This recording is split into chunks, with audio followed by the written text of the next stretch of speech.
Real estate agent Cheryl Jones, a USAA member, was halfway through a routine workday when things began to unwind. Came in, opened up my email, and there was nothing there. It was just a blank page. I have my banking information.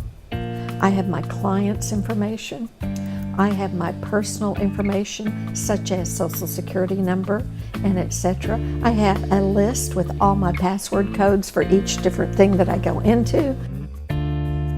There was a red banner that ran across the top, and it was from Gmail, and it said, "Your account has now been accessed by someone in Nigeria." And the minute I read that, I went, oh no, and that's why I started racing against the clock, calling USAA. I think because they have that trust, even with an external account, if something happens, their first thought is to contact USA because we've been there to help them with other situations. I know that could be a very stressful situation. As a USAA member, we do offer a free service called the Identity Theft Assistance Center. ITAC were fabulous. They immediately did a check with all three of the credit companies, immediately set out a checking procedure, and they put a red flag up on my account. I felt so good because they kept reassuring me all along the way too.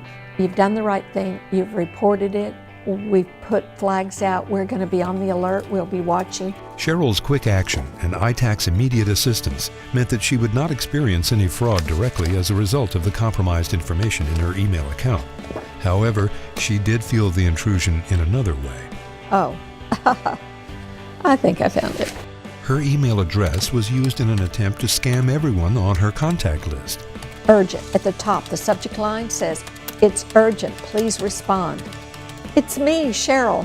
I really don't mean to inconvenience you. I made a trip to Scotland and I misplaced my luggage that contains my passport, credit cards. Can you lend me some funds? I await your response. Your friend Cheryl Jones. Oh, I get them all the time. James Williams has been on the receiving end of similar messages. I get all kinds of spam, like from a friend saying, "Can you send me $10,000?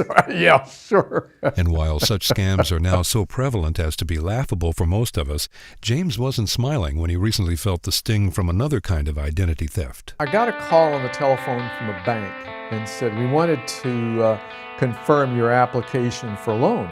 And I said, "No, I haven't applied for a loan, but maybe you got the wrong person." And I said, "Can you give me the last 4 digits of the social security number for the person that's applied?" And it was my number.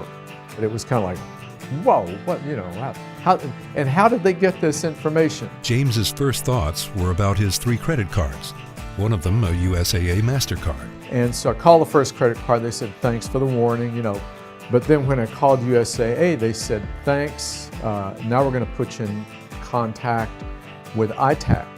The call is about 15 to 20 minutes. Do you think we can do that for you now?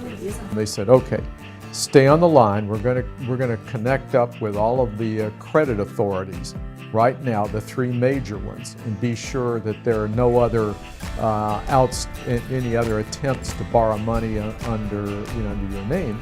And then I got a written report from them, within about a week, and saying, everything had been checked, these were the results, and if there was any question to call them.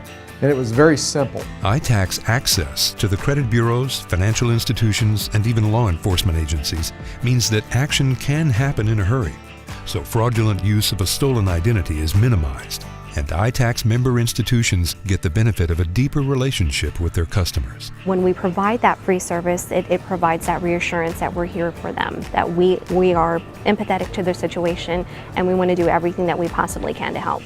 It was very fast, very easy, took care of the problem right away. I didn't have to do anything else because my concern was what else might they be doing, but the ITAC thing took care of that.